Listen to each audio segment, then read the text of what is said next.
Assalamualaikum warahmatullahi wabarakatuh. Bismillahirrahmanirrahim. Alhamdulillahilladzi anzala ala abdihil kitaba wa lam yaj'al lahu 'iwaja. Shadaqallahul azim. Alhamdulillahi rabbil alamin al-mukasyafa ghaibu lil fuqara ila siratin mustaqim. بشفاعة النبي محمد مصطفى رسول الله صلى الله عليه وسلم وإلى أرواح آبنا وأمهاتنا وما حواه أنبياء والأولياء والشهداء والصالحين وإلى شهير الملائكة مقرب والغيب ولوالدي ibu bapa kita, semua muslimin, muslimat, mukminin, mukminat yang hidup maupun telah pergi, ya, adik-beradik, abang-abang, nenek moyang, keturunan kita, semua ahli kubur, terutama sekarang ini pemimpin-pemimpin Islam kita. Mudah-mudahan Allah mengurniakan hidayatullah laduni kepada mereka. Al-Fatihah. A'udzubillahi minasyaitonirrajim. Bismillahirrahmanirrahim. Alhamdulillahi rabbil alamin, arrahmanir rahim, maliki yaumiddin, iyyaka na'budu wa iyyaka nasta'in, ihdinas siratal mustaqim, siratal ladzina an'amta 'alaihim ghairil maghdubi 'alaihim waladdallin. Amin. Alhamdulillah, bersyukur kita kepada Allah Subhanahu wa taala, limpahan kurniaan Allah, rahmat Allah, inayah Allah, iman, Islam, ihsan, ma'rifatullah dan berbagai-bagai nikmat yang Allah curahkan kepada kita. Terutama sekali nikmat hidup, di mana hidup ini adalah menceritaan tajalli, iaitu dirinya yang maha hidup. Bukan menyatakan kita yang hidup, tetapi menyatakan dirinya yang hidup. Dari itu segala penciptaan ini yang di langit dan di bumi sebenarnya mentajalikan. Makna tajali ini adalah makna bukan ia tu ada saja sia-sia, tetapi tajali iaitu menyatakan. Tajali ini menyatakan yang tak lain adalah Esa Tunggal adalah Allah. Jadi hala tuju sebenarnya cuma kita tidak setting daripada awal. Kita merasakan seolah-olah yang nyata dinyatakan Allah sekalian alam ini untuk ada mereka ini bertanggungjawabnya atas diri kehendaknya. Tetapi semata-mata tajali. Tajali 7 lapis langit, 7 lapis bumi adalah nak Allah melihatkan tanda-tanda kekuasaan. Maknanya tajali itu menyatakan kekuasaan apa? Yang dialah yang segala-gala dia menciptakan. Malaikat, Nur Muhammad, manusia, jin, setan, iblis, segala-galanya. Daripada yang kita nampak jelas, matahari, bulan, bintang, yang kita tak nampak dengan penglihatan mata di alam gaib, yang kita tidak nampak, yang halus-halus, kuman-kuman yang halus-halus kita tidak nampak dengan penglihatan, tetap juga Allah yang menciptakan untuk mentajalikan dirinya. Mana tajali dirinya, menzahirkan. Tapi jangan salah faham, dia zahirkan tu bukan dirinya itu, tetapi dialah mentajalikan untuk menyatakan dirinya yang berbuat segala sesuatu af'al. Nama-nama dia bagi, sifat-sifat perangai-perangai itu dia bagi, dan keseluruhannya adalah dari Allah Subhanahu wa taala, zat yang wajibal wujud. Ini yang sekarang ni susah kita nak dipahami sekarang.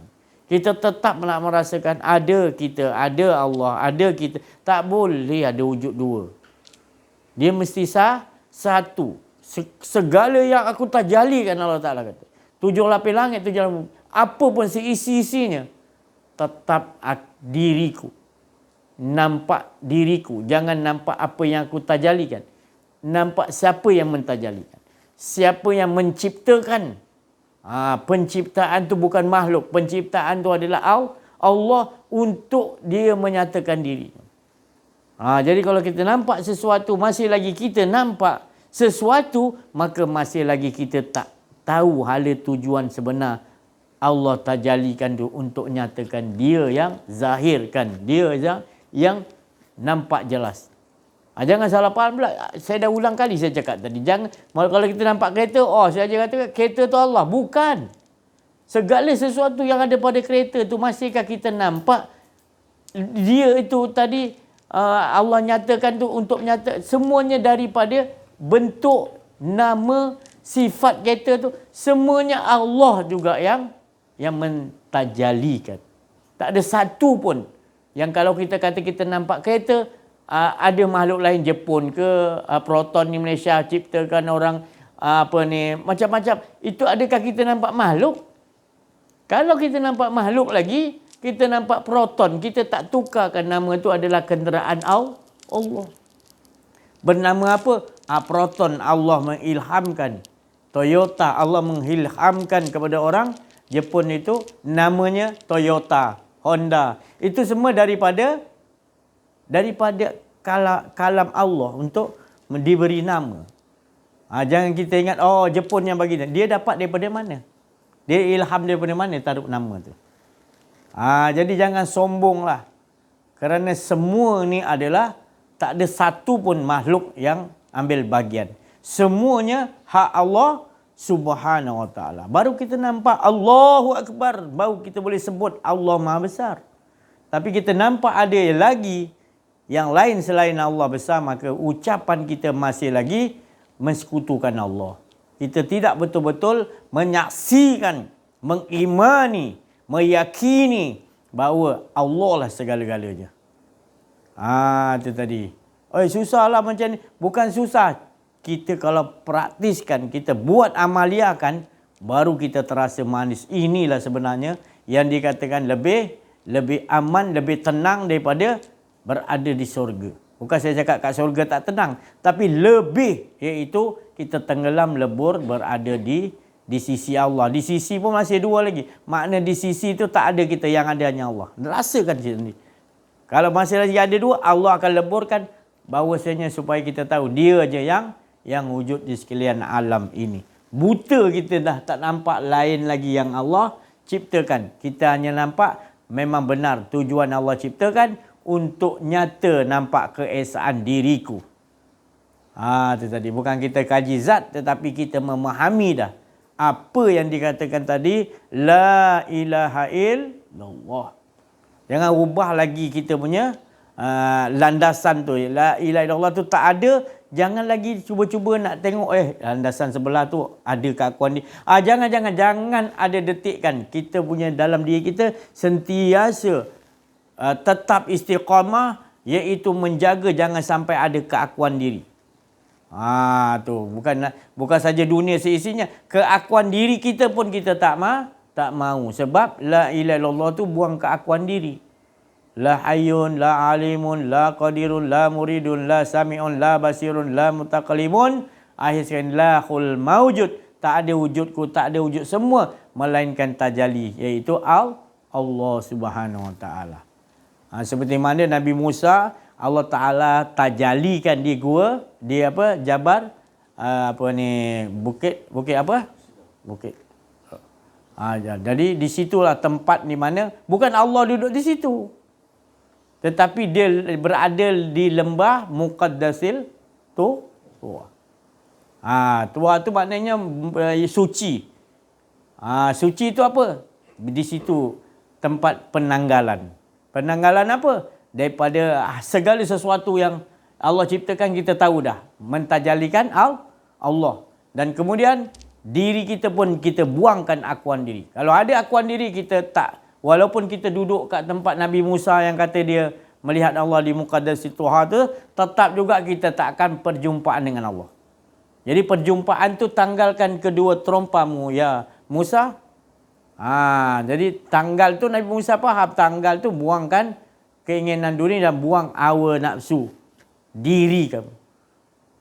Bila Allah dah bersedia Nabi Musa buang semua, akhir sekali Allah SWT membuangkannya dengan menampilkan nur zat Allah Ta'ala ataupun nur Muhammad, maka Nabi Musa melihat nur Muhammad itu, maka pengsan ataupun dinamakan fana fil baqa, lebur, berada di dalam nur zat Allah Subhanahu wa taala. Di situlah maknanya yang dikatakan kehidupan yang sebenar. Apa kehidupan sebenar tu? Ini tak benar. Ini tak benar selagi kita belum matikan diri dan belum lagi Allah mematikan kita. Jadi kita kena, Rasulullah kata, matikan diri kamu sebelum datang mati, maka cari jalan jumpa guru mursyid arif billah. Kan jalan salah faham lah, ambil pisau cucuk pula bunuh diri. Kata matikan diri saja. Bukan mati yang itu. Mati yang tidak mau lagi ada keakuan engkau tu hidup. Tak mau lagi la alimun, tak mau lagi engkau mengaku engkau mempunyai kepandaian. Tak mau lagi mengaku engkau ni melihat. Melainkan yang melihat tu Allah. Tukarkan. Jadi bukan engkau tu Tuhan. Tidak selama ni memang kau pun memang tak ada. Tapi engkau dah pakai pakaian kau ni ada. Nak hilangkan tu kena proses lah. Jumpa arif billah, guru mursyid. Kalau tak jumpa, bilanya kau akan mengaku terus kau boleh melihat. Aku tahu lampu merah, kuning, hijau. Aku tahu ni 50 km sejam. Oh, ini 120 sejam. Kita berkata dalam diri kita, kita tak peduli bahawa ini kepandaian ni Allah yang ajar. Yang bagi kita tahu sekian ni. Dia yang ajarkan kita pandai berbicara, pandai berkata-kata. Dia, bukan kita nak mengaku kita yang pandai. Dialah yang memberikan kita kepandaian.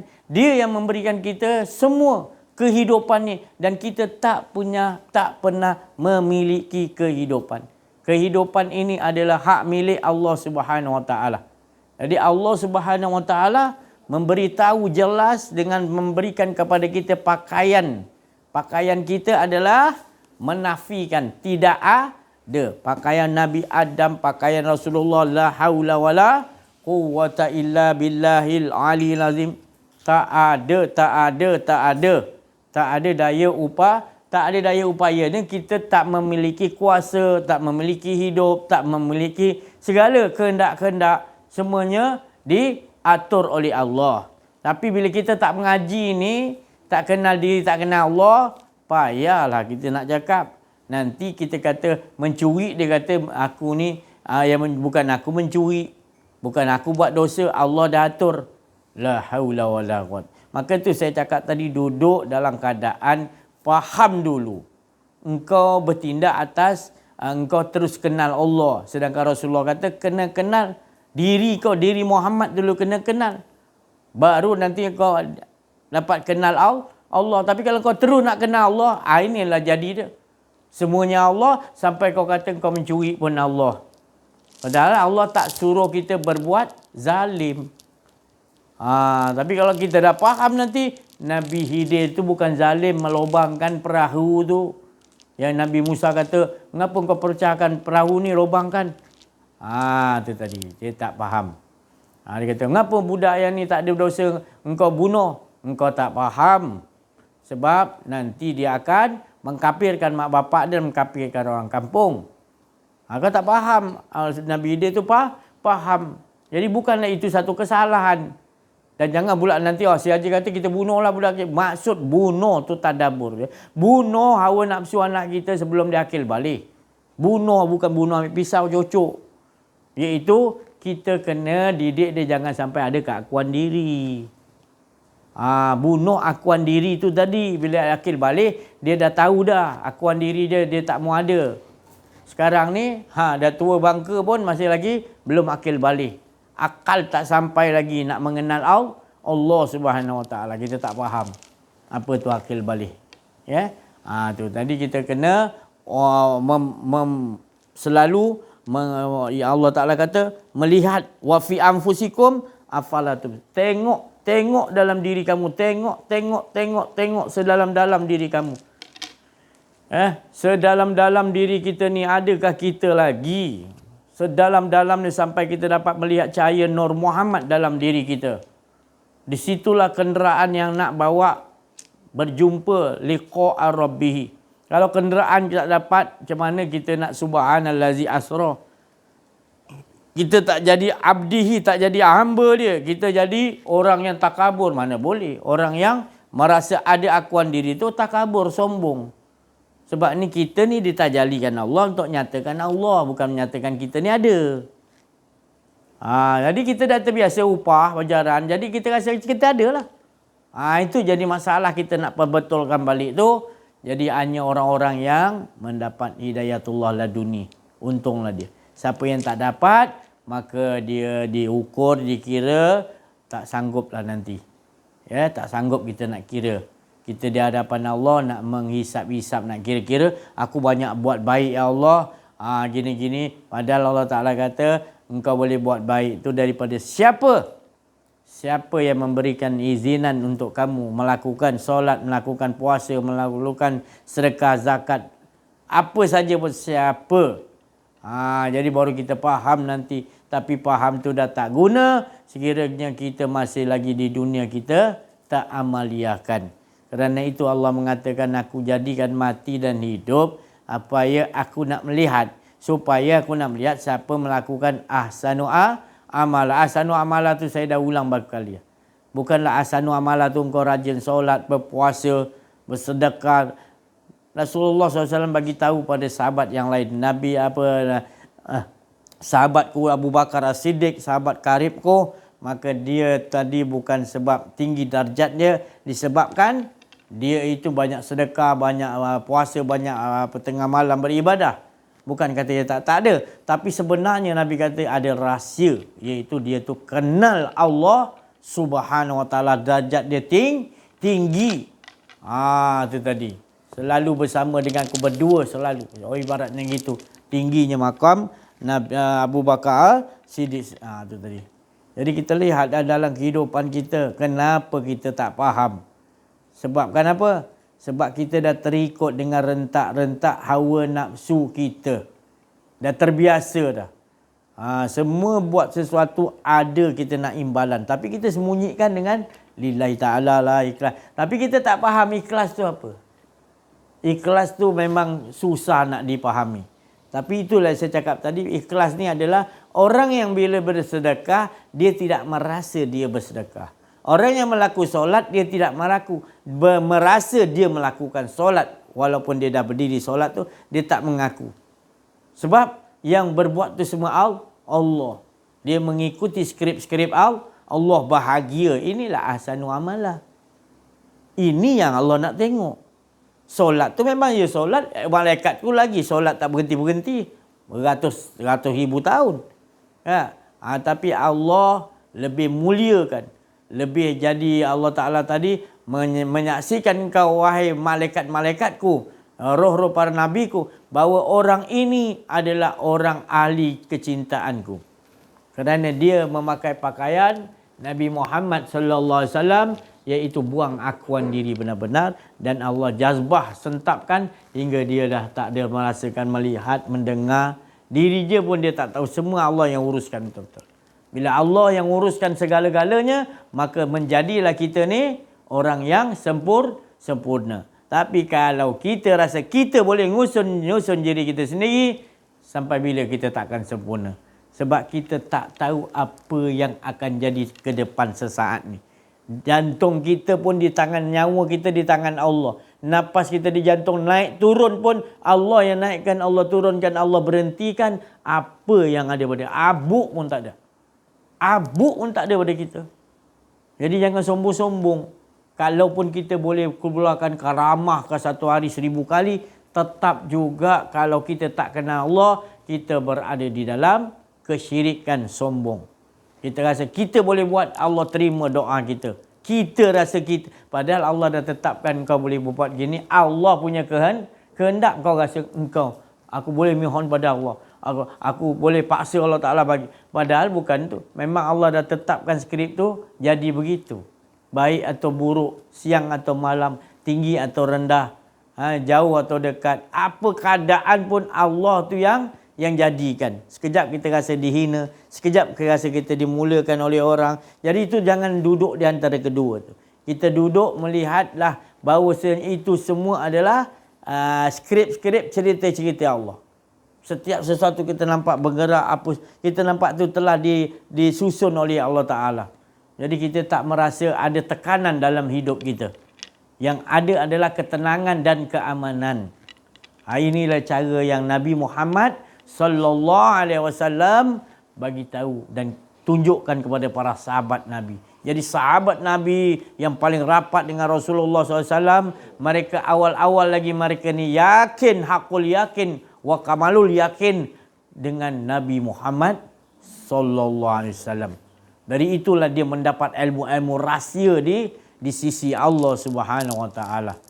Jadi praktiskan hari-hari. Dengarkan cerita talk ni, dengar. Lagi kita dengar lagi pengetahuan di sisi Allah. Walaupun perkataan yang kita ucap sama, tapi pengetahuan tu Allah Ta'ala bagi tambahan dalam pada kita terus mendengarkan. Sami'na wa ata'na. Sami'na, kita dengar, kita tak peduli. Hingga kan kita jadi seronok, menanti-nanti. Bila nak talk ni, pukul berapa ni? Oh, kita dah standby ambil wuduk, duduk, orang kacau, kita tumpu perhatian kita. Kita tak sambil-sambil tengok baring-baring tertidur, tak ada. Kita betul-betul duduk seolah-olah talk ni di depan kita. Allah nak bagi tahu kita ni, kita tumpu perhatian. Yang terkini Allah nak nambahkan iman. Setelah iman yang dah ada, Allah bagi keyakinan, keasyikan yang dia nak tambah keasyikan lagi dengan Allah hingga kita lupa yang lain. Kita hanya ingat nikmat di sisi Allah. Wa amma bi ni'mati rabbika fadis.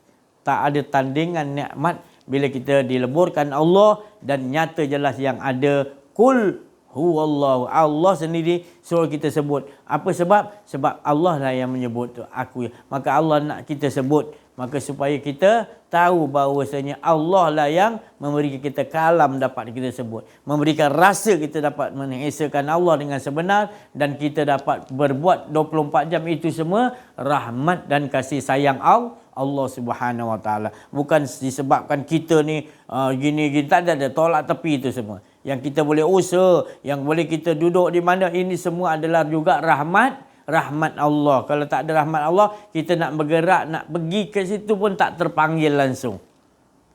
Ni begitu dekat-dekat kawasan kita, taman kita. Punya lama dah kita buat di sini, tak ada satu pun yang nak duduk bersama kita. Malahan lagi dia mengatakan kita ni tadi tak ada tauliah, tak ada ni, macam dia tu tak nak pergi, dia cari jalan silap kita supaya mudah, dia ada alasan untuk dia tak boleh pergi. Jadi ini satu bentuk kerugian yang besar. Bila kita dah dekat ilmu ni, dah ada dekat dengan kita, kampung kita, kita macam seolah-olah tidak hargai, kita buta, kita buat-buat buta, kita merosakkan diri kita sendiri. Jadi perhatikan, bukan kita nak mengata siapa, tapi kita tengoklah dalam diri kita. Mengapa kita tak berminat untuk nak kenal Allah, nak dapat Allah? Mengapa kita ni hanya sebut nama Allah, lepas tu kita rasa macam kita akan dapat imbalan yang baik daripada Allah, iaitu syurga dan neraka, dan kehidupan kita jadi cantik. Jadi kita masih lagi menaruh sesuatu dengan Allah. Dengan sebabkan kita lakukan sesuatu kebaikan tu, sedangkan kebaikan itu datang daripada Allah, kita tak nyaksikan. Kita hanya nyaksikan kebaikan kita lakukan tu tadi. Ini kesyirikan, ini dosa yang amat besar. Yang mana kalau kita tak ubah, kita membiarkannya, maka kita berada di dalam kerugian yang besar. Allah Ta'ala. Manusia ni kalau dari Allah Ta'ala kata rugi, rugi sangat dah tu. Jangan sampai di pada mahsyar selesai semua, kita lihat teman-teman kita yang duduk dalam pengajian ini diberi nikmat oleh Allah dari sisi Allah. Ya Allah, kita hiriati, kita minta Allah tolonglah, bagilah aku hidup kembali. Aku dah tahu ada 7 dah. Jangan menyesal. Jangan menyesal. Jadi ada orang kabarkan, Rasulullah SAW dah kabarkan. Turun pada sahabat, turun kepada tabi'in, wali-wali Allah. Sampai ke kita masih ada lagi, Rasulullah kata, orang yang dapat membawa kita kepada menombor satukan Allah. Untuk supaya kita kenal betul-betul diri dan kenal Allah. Hingga tak ada lagi rasa akuan-akuan diri kita. Kita terus mengesakan, membesarkan Allah Subhanahu Wa Taala dengan kehendak-kehendak Allah. Bukan kita merasakan kehendak kita. Inilah kehidupan yang sebenar. Jadi jangan lari tajuk lagi. Kita selalu kabarkan ni sebab kita sayang sesama kita, saudara kita. Kita ulangi, tak apalah. Ya, orang tak apa suka, tak apa minat, benci dengan kita. Cerita ni dia tak suka. Lantaran apa tak suka? Lantaran sombong, lantaran dia rasa dia lebih hebat. Itu terserah diri masing-masing. Tapi jangan menyesal.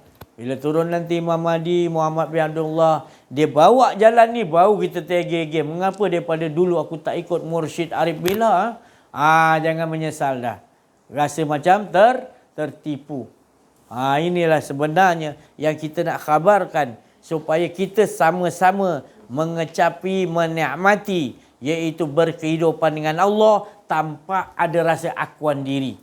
Bukan berkehidupan dengan Allah kita berdua tanpa merasa ada diri kita. Dialah nyusun kehidupan yang kita tadi. Kita ni tak ada. Dialah yang menyusun atas cerita-cerita yang nak diceritakan.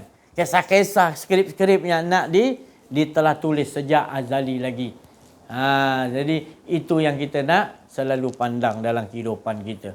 Itu yang selalu kita nak betul-betul duduk dengan ahli-ahli Allah supaya kita mudah berjalan dalam kehidupan kita dengan selalu mengesakan Allah 24 jam tanpa ada sesaat pun kita mensekutukan Allah.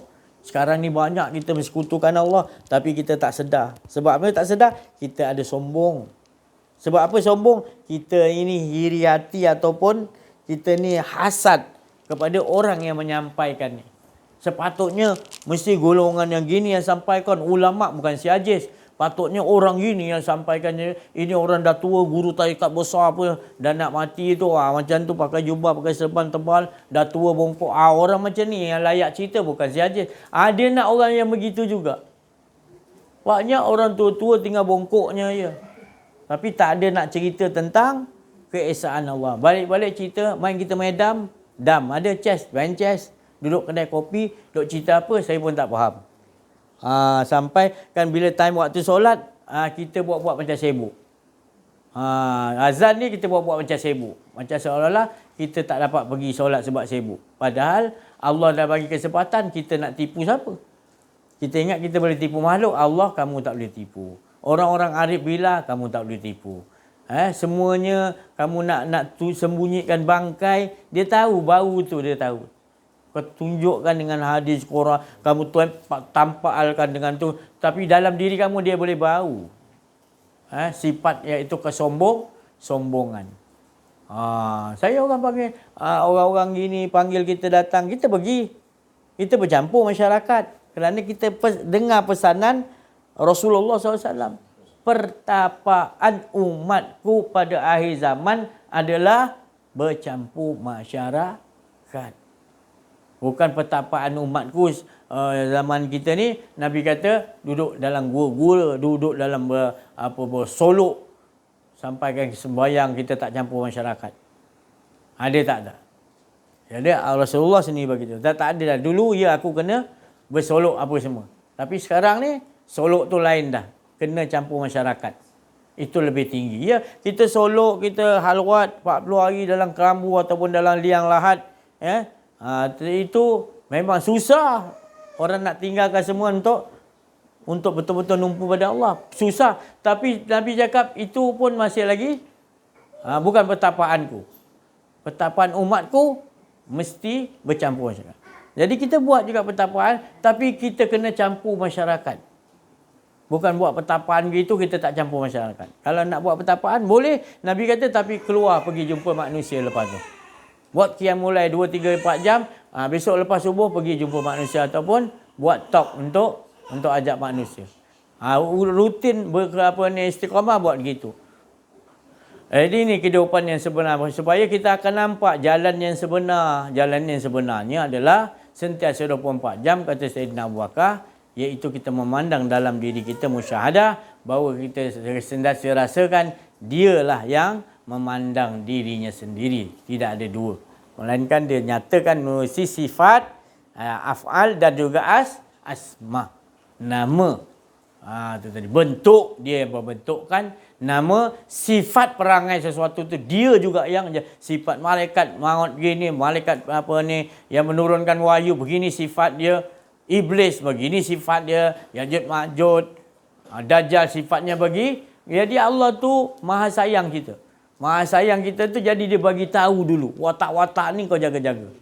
Jangan sampai kau terikut buat watak sombong seperti malaikat Azazil. Dia berlaku banyak dah ibadah dia ribu tahun, kita pun tak. Ilmu dia banyak tapi tak bermanfaat kerana ridha Allah tak ada. Jadi kita nak ridha Allah. Pertama sekali dalam hidup kita, jangan sampai tak ada ridha Allah. Kita kena fahami ridha Allah tu. Ridha Allah ni perlu betul-betul kita tak membangkang langsung apa yang telah Allah Ta'ala aturkan pada kehidupan kita.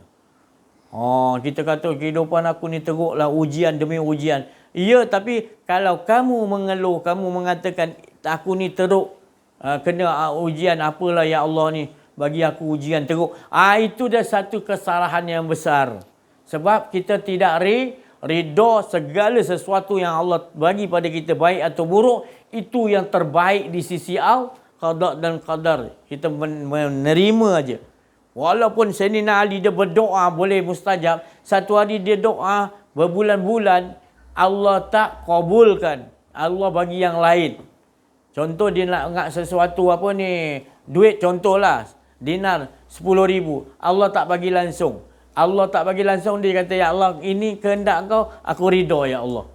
Walaupun aku susah payah dah berusaha untuk dapatkan rezeki, tapi aku tahu ya Allah, ridha engkau, ketentuan dia apa yang aku dapat, itu ridha engkau nombor satu ya Allah. Kerana ridha ni manis tiada pahit juga. Ridha ni adalah orang yang wataknya sentiasa tenang, aman, gembira je. Asalkan hidup dia 24 jam Allah ridha. Tapi kalau Allah tak ridha, sikit pun dibuat, dia rasa Allah tak ridha, dia pun rasa gelisah. Dia rasa tak tentu arah. Jadi ini orang-orang yang betul-betul nakkan kepada Allah. Mereka berbuat atas dasar betul-betul nakkan Allah Subhanahu. Allah suka untuk disampaikan ilmu, untuk kenal pada. Dia buat bersungguh-sungguh sebab dia nak mencari ridha Allah, bukan syurga ataupun dijauhkan dengan neraka. Jadi perhatikan betul-betul kehidupan kita sebelum nanti kita menyesal. Ya Allah, hidupkan aku balik.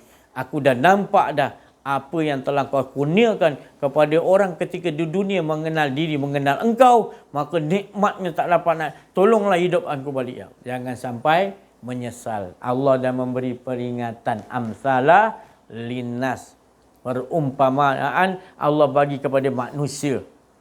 Jadi Allah memberikan cahaya petunjuk, tetapi orang kafir Quraisy, orang-orang kafir yang pada dirinya masih tak kenal diri, bila sebut kafir dia nampak orang luar. Orang begini kena sedar. Kita mengaku sendiri. Bila disebut kafir, kita lah. Jangan kita nampak kafir, kita nampak orang lain. Sesuatu yang kita menutupi, Allah tu yang maha hidup, kita kata kita yang hidup, itu satu kesyirikan. Kesyirikan ni merasa ada, Allah ada, aku ada. Dua, syirik tu. Tu pasal kena mengaji betul-betul. Jadi yang mana tak syirik ni, dia bahagia, manis, tenang hidup dia. Kenapa? Dia betul-betul tak ada akuan diri. Bau betul rasakan hanya Allah, dan semua dia nampak, semua ni bergerak sekali dia pandang, dia lihat sekian alam ni, dia nampak semua tangan-tangan kekuasaan Allah yang menggerakkan. Aman dia tadi. Jadi gitulah tadi Sayyidina Umar tadi masuk dalam kubur Sayyidina Ali, nak lihat macam mana punya bengis Sayyidina Umar. Hingga malaikat datang tadi, satu di kaki, satu di kepala. Dia tak jadi nak soal, tak sempat nak soal. Sayyidina Umar soal dulu. Siapa engkau? Cabut semua malaikat tadi. Kerana apa? Kerana orang yang betul-betul ada Allah, tak ada diri dia, itu adalah perkataan Allah Subhanahu Wa Taala. Jangan sampai kita tersilap lah. Jangan sampai kita tersilap langkah. Kita memilih ganjaran Allah, kita memilih kehidupan kita, kita lakukan ibadah supaya Allah jauh, tak bagi kita hukum. Itu tersilap.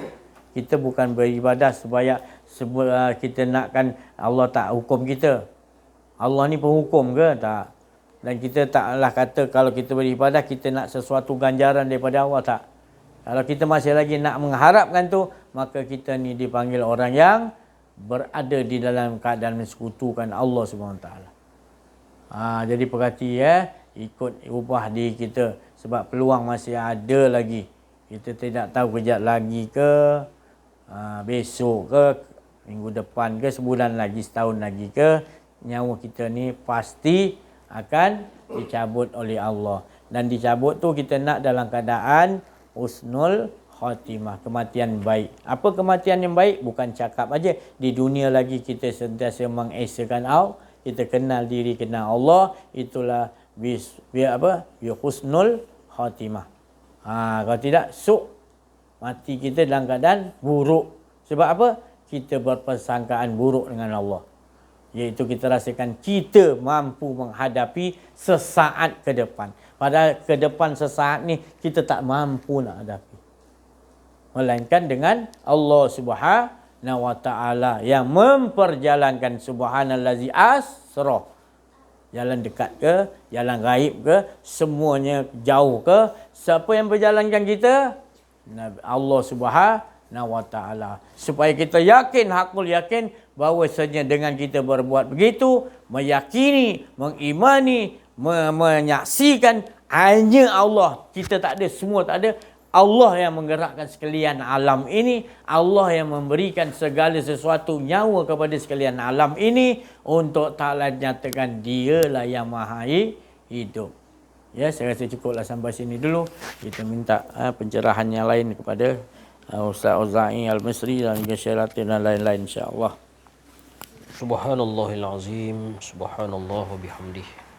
Ya hayyu ya qayyum bi rahmatika astaghis. Di saat ini semuanya saya rasa sudah sepakat bahawa sesungguhnya kita memang sudah berada di akhir zaman. Tak ada lagi yang berbalah-balah dalam bab kita ni di akhir zaman atau tidak. Sehingga ulama ada yang hitung berapa lagi saki baki umur yang ada, umur umat Nabi Muhammad sallallahu alaihi wasallam. Sehingga orang menyelongkar kitab Al-Imam Ibnu Hajar yang menyatakan pada pandangan ulama berkenaan waliullah berkenaan umur umat Nabi Muhammad ni tidak lebih daripada 1500 tahun.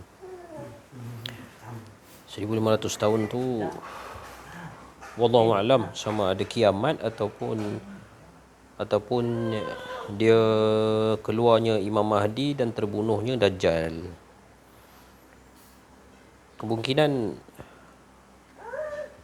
itu, iaitu terbunuhnya Dajjal, keluarnya Imam Mahdi bersama dengan Nabi Isa untuk membunuh si mata satu. Jadi bermulalah pula selepas itu era Nabi Isa. Nabi Isa pun adalah umat Nabi Muhammad, tapi dia Nabi. Tapi dia Nabi, dia tidak bawa syariat yang baru. Tapi dia bersama dengan karomah dia. Oleh kerana dia Nabi, dia tidak disebutkan karomah lah, disebut sebagai mukjizat. Tapi selepas daripada Nabi kita, Nabi Muhammad sallallahu alaihi wasallam wafat, tak ada dah Nabi dan Rasul. Jadi mungkin 1500 tahun itu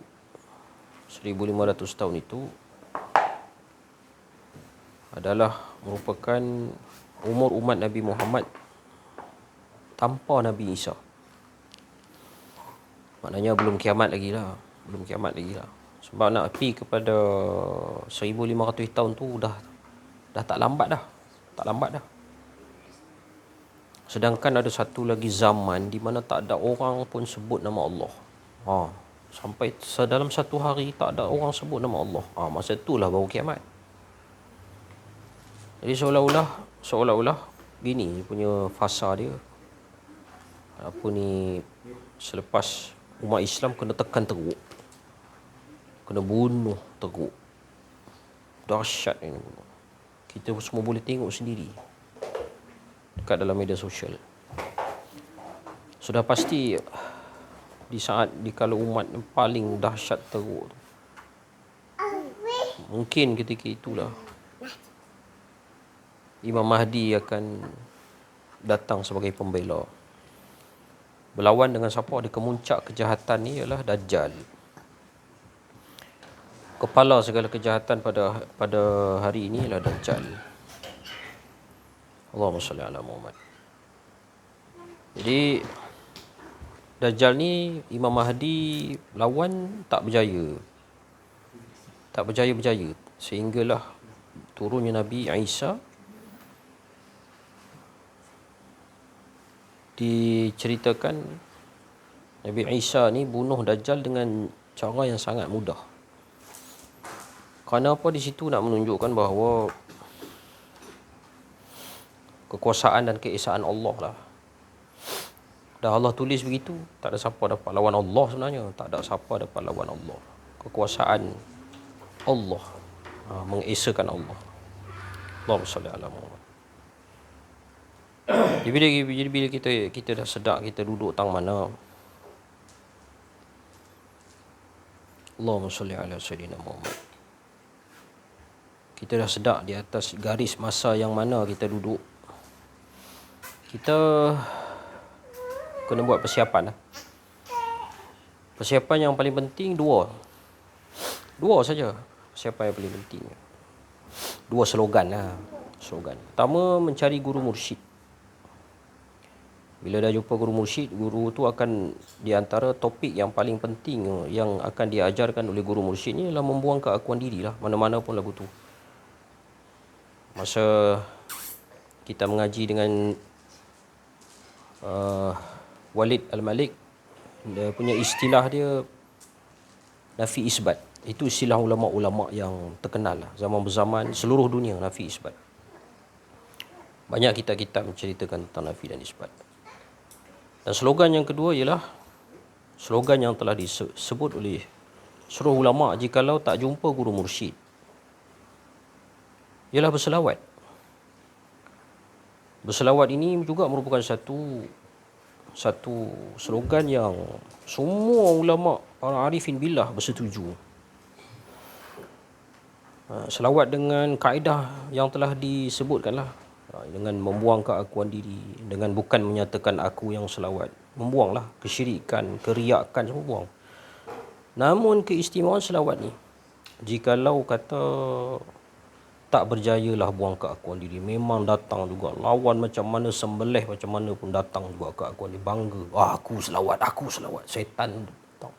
Syaitan tu dia kata aku yang selawat. Allah Akbar. Ketahuilah bahawa sesungguhnya selawat kamu tetap dikira oleh Allah dengan markah penuh. Ini ijma' ulama'. Kecuali ulama' Wahabi lah. Dia kata tak diterima. Mana boleh amal yang riak diterima oleh Allah. Tapi kita bukan Wahabi, kita Ahlussunnah wal Jamaah. Kan? Kata kerasukan diri tu. Rasuk tu, kerasukan yang ifrit masuk dalam badan. Kan?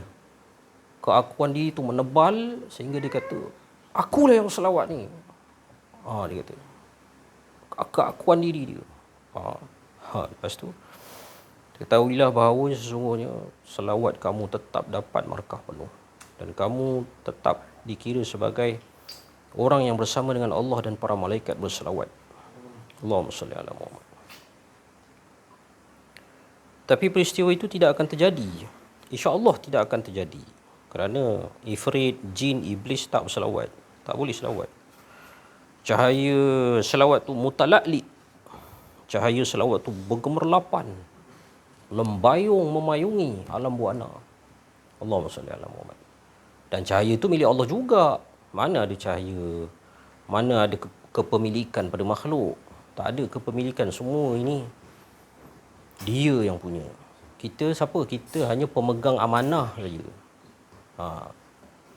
Siapa yang rasa kepemilikan dia paling rugi dan paling bangsat atas muka bumi. Tak ada. Buktinya kejap lagi dia mati, habis. Segala apa yang ada pada diri dia hancur, musnah. Tidak ada kepemilikan langsung, walau sepicing tak ada. Jadi lebih baik orang yang kayisun, orang cerdik ni, Dia tidak merasai kepemilikan walaupun seduit tidak ada milik dia. Semua hak Allah SWT. Cuma Allah nak melihat bagaimana kita menggayakannya dengan sedikit kudrat dan iradah yang diberikannya. Apakah kita merasakan wujud diri atau kita mencari semata-mata hanya dia dan menfanakkan diri kita? Semuanya kerana dia. Kan ada lagu M. Nasir, kerana dia, itu lagu Yasin. Kerana dia, kan? Kerana dia, semuanya kerana dia. Lagu M. Nasir pula, lagu tajuk Awan tu, kan? Dalam apa tu, macam mana tu? Macam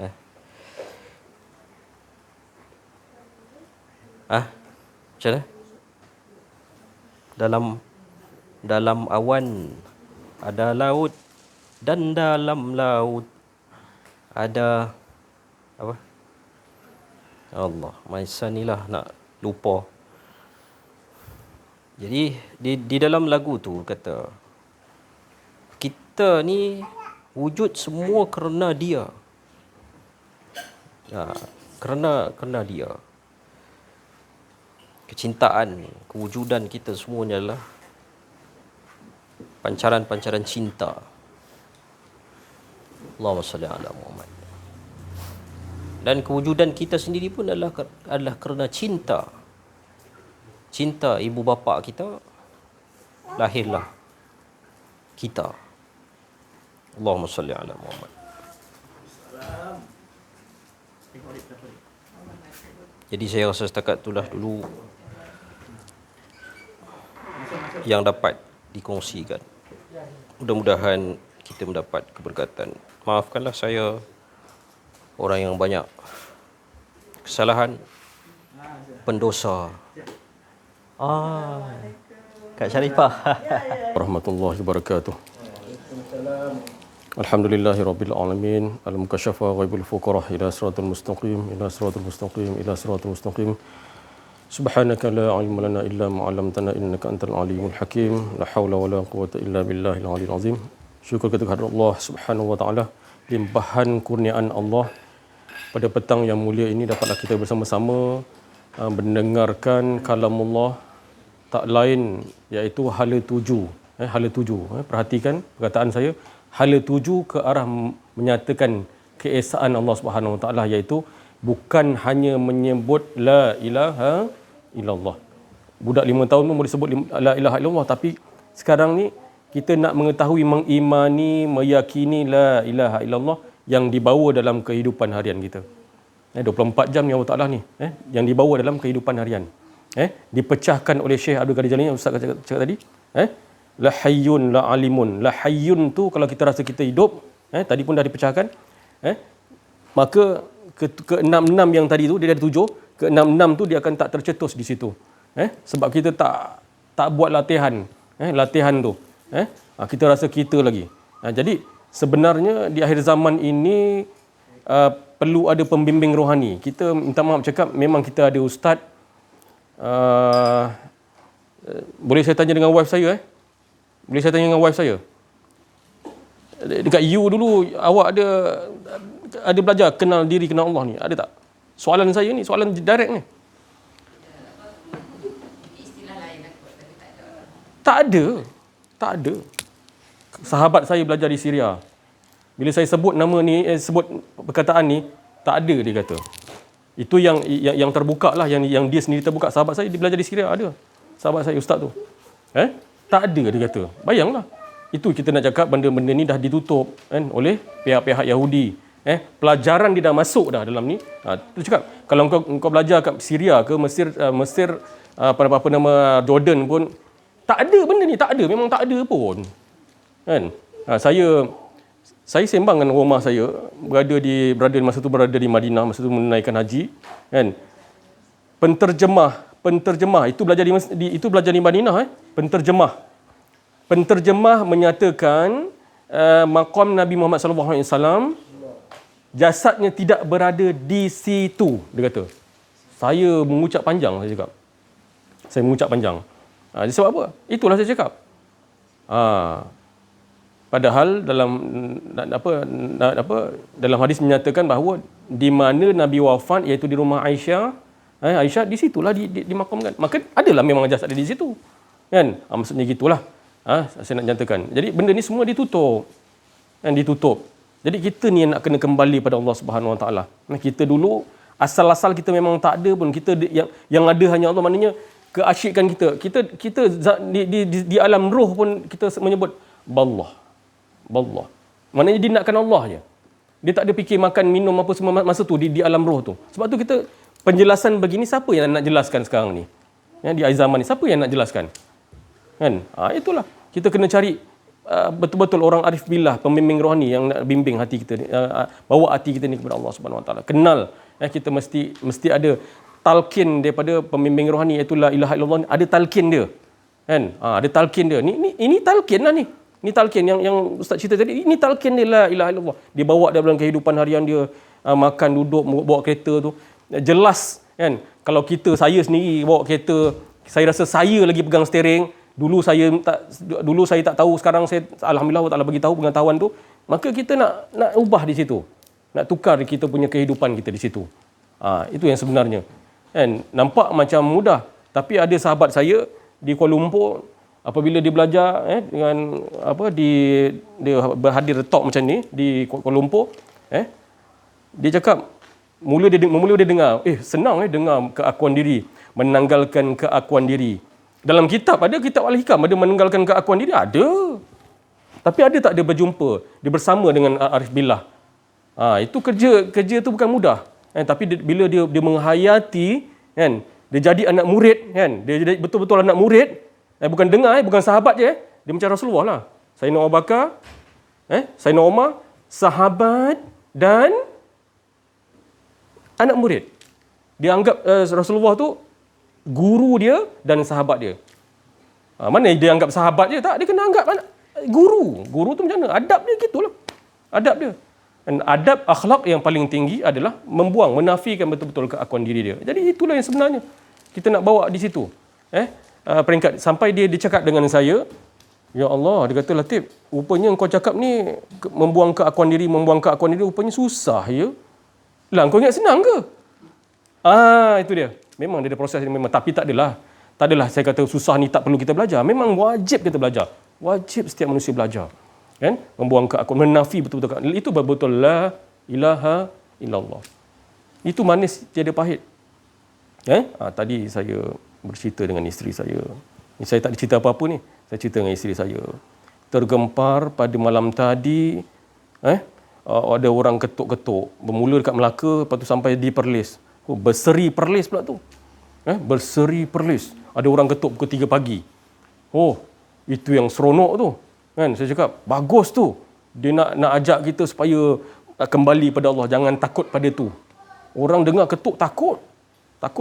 Saya dengar saya cakap dengan isteri saya, sekarang ni dah kurang takut sikit lah, kan. Dia dah kurang takut sikit.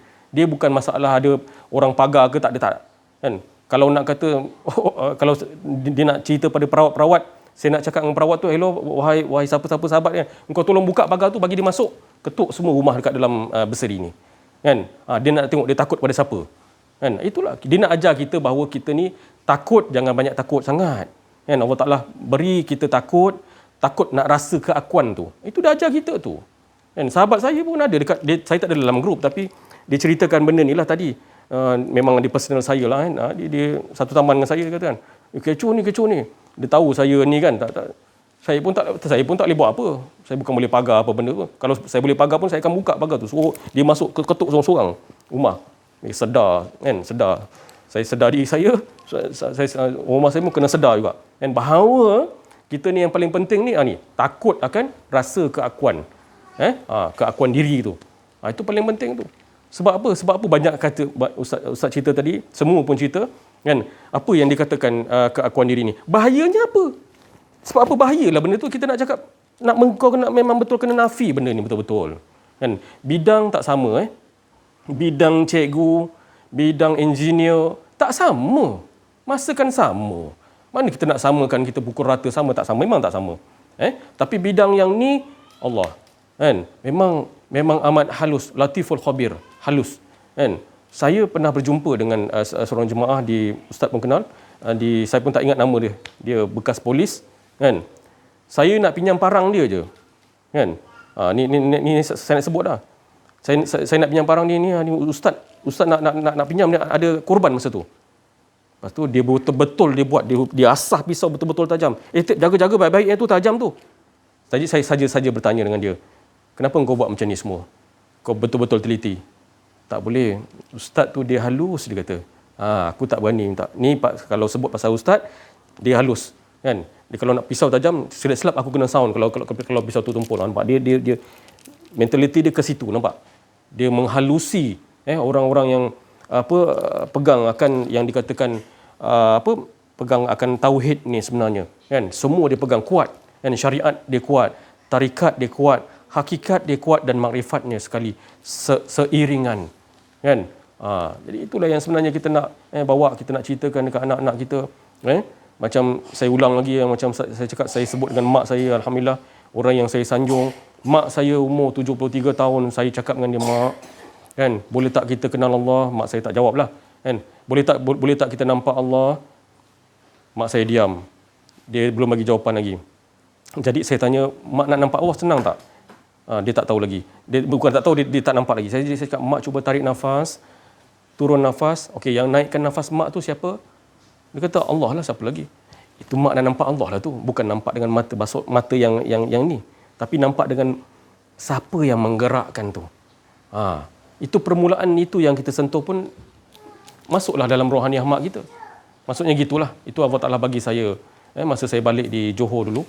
Johor sebelum ni lah. Baru-baru ni. Itulah saya ceritakan dengan mak saya.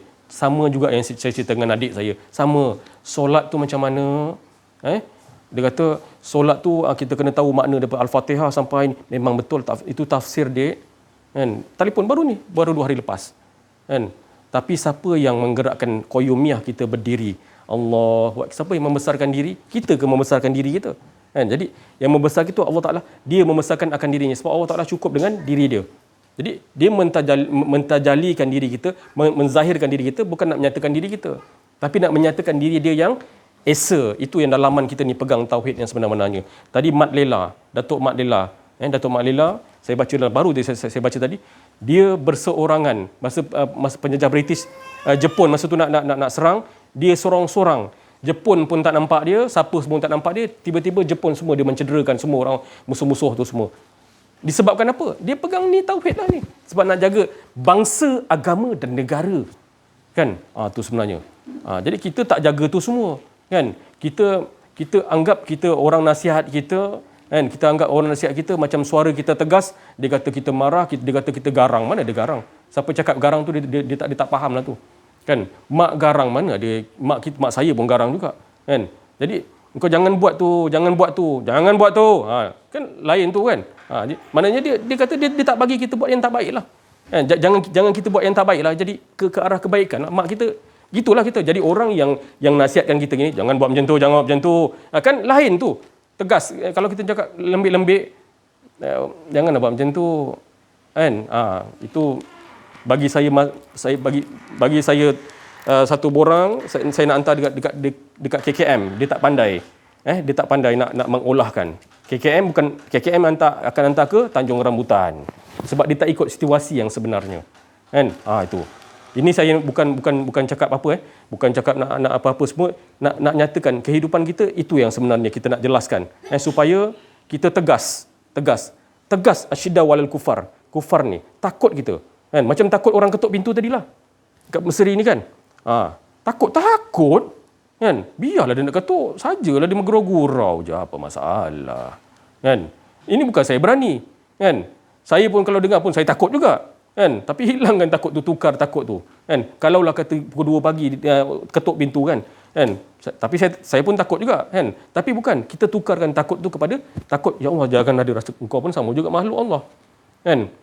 Sebab saya memang berlaku dalam diri saya kan, makhluk tu bercakap apa, berbahasa apa, bahasa Thailand dengan saya, mana saya faham bahasa Thailand kan, makhluk tu berbahasa Thailand dengan saya, mana saya tahu Siam, dia bahasa Siam dengan saya. Kan? Jadi Allah Taala tu yang bahasa tu dia yang bagi. Jadi kita faham ke arah tu lah. Kan? Saya tak ada buat apa. Saya sebut yang ni je, tauhid kepada Allah Taala. Dia tengok hilang macam tu je. Saya tak tahu mana dia pergi, saya tak tahu. Kan? Bukan tugas saya nak halau dia. Kan? Itulah saya ni kehidupan harian kita ni kena menombor satukan Allah Subhanahu Wa Taala, akan terbuka nanti kebesaran Allah nanti. Kita yakin dengan Allah Subhanahu Wa Taala, insya-Allah. Sekian saja daripada petang ni, insya-Allah daripada saya. Wabillahi taufiq wal hidayah. Wassalamualaikum warahmatullahi wabarakatuh. La haula wala quwwata illa billah. Warahmatullahi wabarakatuh. Saya Hajah Halijah. Terima kasih kepada Ustaz jemput sambung balik kelas pengajian saya mengenal diri.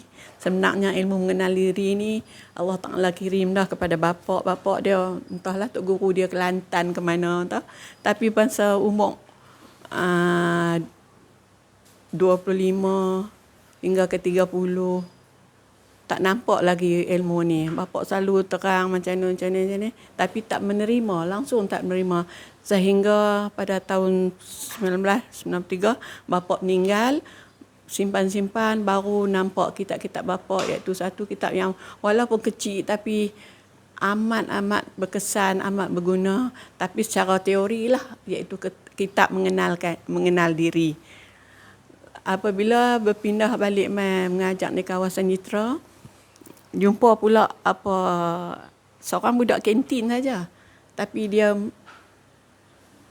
ilmu dia mungkinlah dalam. Dia kata pergi belajar cikgu dia, tapi belajar kat Walmart, tapi tak rasa lagi hati masa tu nak belajar. Hingga sampai ke umur berapa, Tuhan bagi hidayah ni umur 50, baru Datin Nasyah kata jom kita mula pergi mengaji ilmu kat ni. Datin Nasyah tu dia berasa macam dia terhutang budi lah juga kat makcik ni, sebab lepas dia pencin dia tak mengenali siapa-siapa. Makcik bawa dia pergi mengaji dalam grup pengajian wanita lah di sana, satu tempat nama Bukit Indah. Alhamdulillah Tok Guru di situ pun seorang orang kata ulama lah juga, guru perempuan. Dia dari Singapura, duduk di Gombak, jadi dapat ilmu dari dia. Sekarang dah sudah meninggal, Hajah Hasnah Ishak. Lepas tu bila dapat mengenali gerak hati nak ikut pergi mengaji di Surau Hikam, Ustaz nagi nama Surau Hikam, Teluk Malik. Dapatlah mengaji dalam 5 tahun, ditakdirkan War pun meninggal. War pun orang biasa, orang bendang aja, tapi Allah bagi hidayah kat dia. Semuanya ilmu laduni lah, hal dunia ni semua dia tahu. Kami kadang malu kat War tu, internet ke apa dia dah dapat. Dia apa yang dicakap tu, berlaku betul.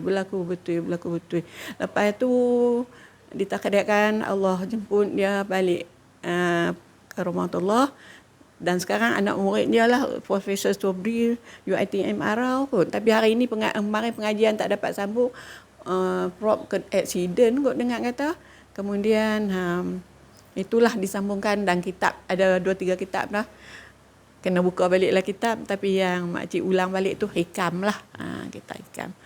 Tapi nak cerita kat orang ni payah, sebab ilmu mengenal diri ni bukan kata orang. Suami makcik pun sendiri pun nak bawa mai tu tak dapat. Itulah macam mana kita hanya berdoa lah, mampu berdoa ya kan, supaya mereka betul-betul mengenal. Baik, dengan itu semoga Allah buka rezeki, bagi lagi ilmu pada kita hingga ke akhir hayat. Sekian, Allah. Wabarakatuh. Bismillahirrahmanirrahim. Alhamdulillahirabbil alamin. Wassalatu wassalamu ala asyrafil anbiya wal mursalin sayyidina Muhammadin wa ala alihi washabihi ajmain. Perkongsian hari ini saya tak tahu nak berceramah, saya sekadar berkongsi saja. Saya nak share kisah semalam hari Jumaat yang penuh barakah. Kami pergi makan satu kedai roti canai lah. Lepas tu peristiwanya tiba-tiba waiter tu, pelayan budak lelaki tu yang bekerja situ, satu grup pelajar-pelajar IKM order roti canai. Jadi mungkin yang kerja kat situ tu kawan dia lah, sebab dia macam seronok lah kawan dia datang makan kan. Lepas tu datang suami isteri duduk sebelah tu. Suami yang isterinya tu cantik orangnya, pakaian pun cantik lah, sedondon hari Jumaat kan. Lepas tu budak lelaki tiba-tiba tersiram kuah roti canai tu kat belakang dia penuh. Belakang kakak tu. Penuh, daripada tudung atas sampai bawah. Kalau kita apa yang kita buat masa tu? Lepas tu agak-agak saya tanya dengan kawan kan. Saya tanya kat status apa tindakan kita masa tu kena siram dah lah. Masa tu nak pergi meeting tu. Dia tu singgah makan nak pergi meeting dekat Unimed. Lepas tu ada yang kata dah tak sengaja kan. Nak buat macam mana? Ada tu kalau kita tengok TV drama 7 tu, pukul 7 tu mesti perempuan ni mengamuk ke, marah-marah ke, tu susah habis pun backup balik ke, marah dekat pekerja, tokai kedai pun datang balik marah, jadi haru biru lah kan. Rupanya ada lagi orang yang sabar. Dia bangun, relax je lah dia. Tokai kedai datang, bersihkan tempat tu, suruh dia masuk ke bilik air lah. Betul. Kebetulan saya ada kat situ. Perempuan lain tak ada, mungkin dia tengah makan semua. Saya pergilah, tolong sempatlah interview dia tu. Betul. Bersih-bersih semua. Habis satu badan, satu baju ni kat dia. Betul. Dia cakap, nampak apa dah nak kena macam ni kan. Kena balik rumah balik dah ni salin baju. Saya kata kat dia, bukan senang nak dapat tahap kesabaran macam akak ni kata. Terpilih ni. Sebab kalau orang lain saya rasa mesti dah menenting dah ni. Haru biru dah dekat kedai tu. Lepas tu semua masa tu terkawal lah. Maknanya isteri toke tu pun datang nak bagi baju, nak tukar. Jadi rupa-rupanya kita ni masih kita diuar-uarkan dekat media sosial. Orang Melayu ni panah barat, TV pun ada drama-drama semua banyak yang tak positif, semua negatif. Tunjuk jenis garang-garang semua kan. Tapi alhamdulillah kakak tu package cukup lah. Cantiknya, berpelajarannya tingginya, sabarnya tinggi. Jadi kadang-kadang dengan peristiwa macam tu membuka mata kita lah. Untuk kita mungkin kita tak duduk tempat tu, kita tak tahu tindakan spontan kita kan. Kadang-kadang aku sabar. Tapi bila kena kat diri sendiri, mungkin kita pun macam apa ni tak pandai buat kerja ke. Mesti macam tu juga kan. Tapi daripada situasi tu kita boleh olah dalam diri kita. Satu lagi poin yang dalam talk Ustaz tadi berkenaan dengan redha lah. Saya suka setiap kali talk saya suka baca tadi sendiri. Suka macam kita Ustaz cakap redha bukan senang nak dapat tahap sampai tahap redha tu. Bila kita duduk dalam situasi contoh anak nak harapkan redha siapa? Anak-anak kena harapkan redha mak bapak. Baru dapat redha Allah. Begitu juga dengan isteri. Isteri harapkan redha suami. Jadi kita tengok dekat luar sana lah harap-harap kita yang dah mengaji ni dah kembali waras lah kan. Sebab saya dulu pejuang feminisme ni. Kata backup kawan-kawan perempuan ni dulu lah saya cakap. Kalau perempuan, saya tak kata perempuan tu salah, mesti saya akan salahkan lelaki tak pandai mendidik isteri ke, tak pandai mendidik suami. Tapi sebenarnya kita pun tengok banyak ustazah-ustazah pun cakap dosa suami yang tanggung, bukan isteri yang nak tanggung dosa dah. Tugas kita taat kepada suami perempuan. Jadi di situ kita kena tanggungjawab kita belajar ni pun ustaz suruh kita latih diri kita untuk buang keakuan tu. Seperti kata suami saya tadi, bukan senang nak buang sifat keakuan tu. Sebut senang tapi nak amaliahkan dalam diri tu ambil masa. Dan dia akan turun naik lah. Okay. Itu saja daripada saya. Mohon maaf atas salah bicara. Billahi taufiq wal hidayah. Assalamualaikum warahmatullahi wabarakatuh. Tak bunyi pun. Yang mana tu? Okey. Baik. Assalamualaikum warahmatullahi taala wabarakatuh. Saya Sharifah Nur Hayati. Tak pernah lagi lah mengikuti kuliah-kuliah agama yang macam ni lah. Tapi kuliah-kuliah agama yang kuliah duha yang di Matin tu insya-Allah duk pi lah. Tapi sebelum ni selama ni kita duk belajar tentang ilmu fardu ain, tauhid, akidah kan. Lepas tu ilmu tentang mengenal diri ni tak pernah lagi. Mai tadi pun dah dah habis. InsyaAllah lah ke depan ni kalau ada kita akan cubalah. Cuba main belajar. Pasal selama ni tak pernah lagi lah dapat ilmu-ilmu yang Macam ni lah. Itu je lah.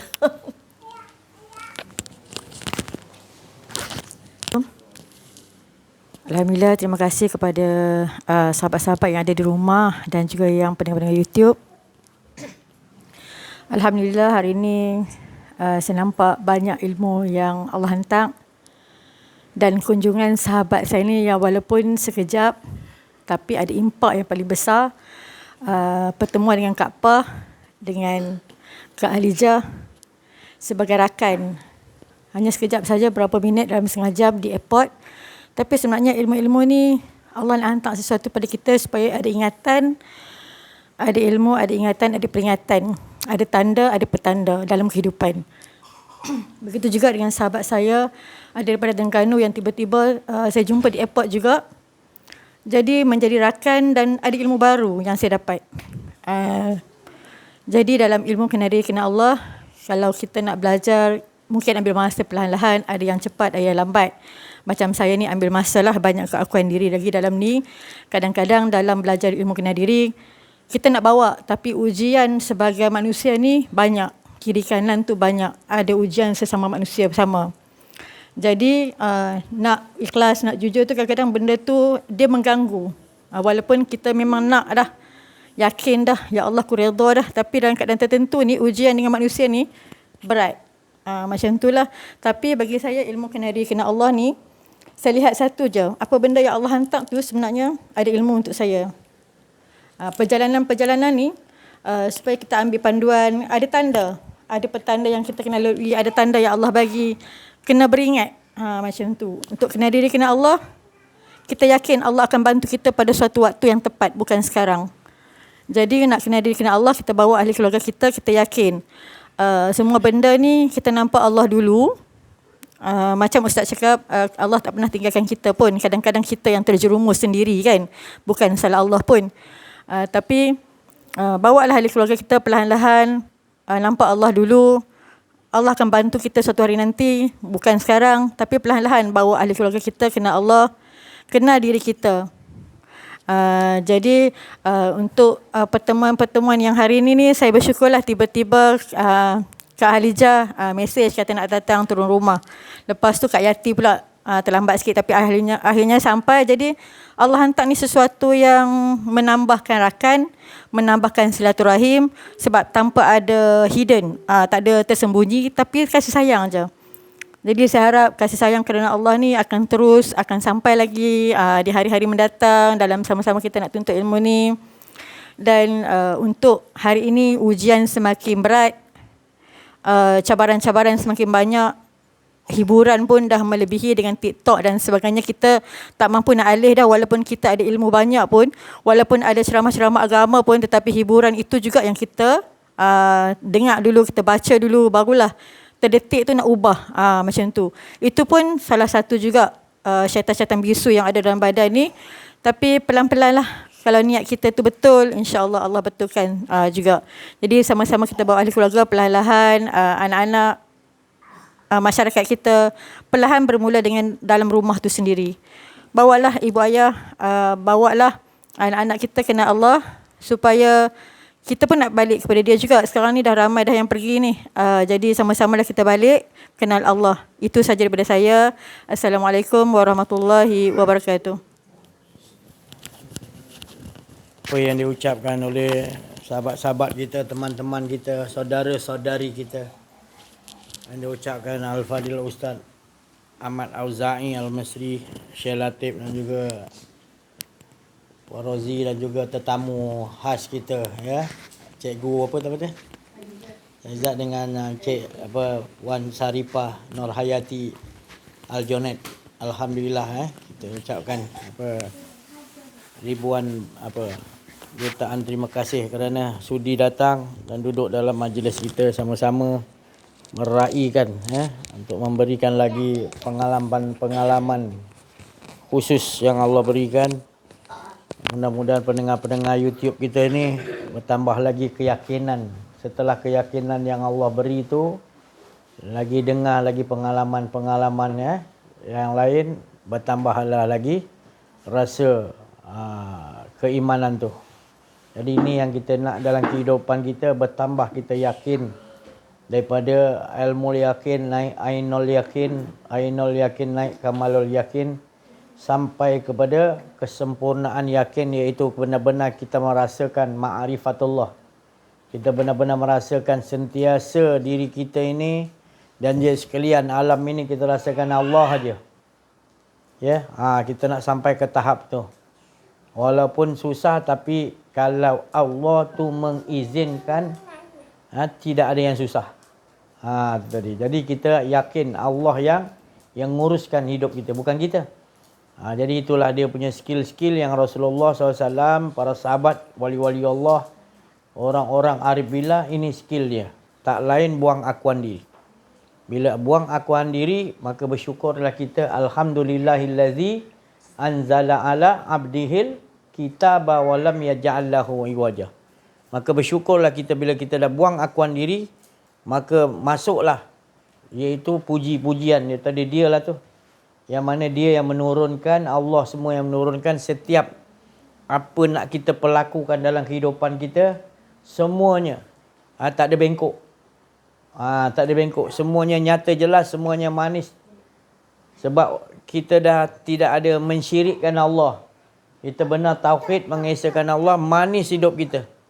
Kita merasakan dulu pertemuan dengan Allah di sini, bukan di sana. Jangan kita salah faham. Bukan pertemuan dengan Allah tu di sana. Di sini lagi Rasulullah kata. Kerana ad-duha, Allah Ta'ala bagi tahu, ma wadda'aka rabbuka wa ma qala. Allah tu tidak pernah meninggalkan kita dan berpaling. Tak pernah. Kerana Allah tu maha dekat dan lebih dekat daripada kita. Rupanya kita yang tak ada. Yang adanya Allah. Jadi nak kita sama-sama bawa dalam kehidupan kita, insya-Allah. Saya rasa cukuplah sampai sini dulu. Terima kasih atas perhatian semua. Mohon maaf atas kekurangan, kesilapan dalam menyampaikan ada akuan-akuan diri. Wa'afu minkum wa billahi taufiq wal hidayah. Assalamualaikum warahmatullahi wabarakatuh. Takbir. Sallu ala nabi. Allahu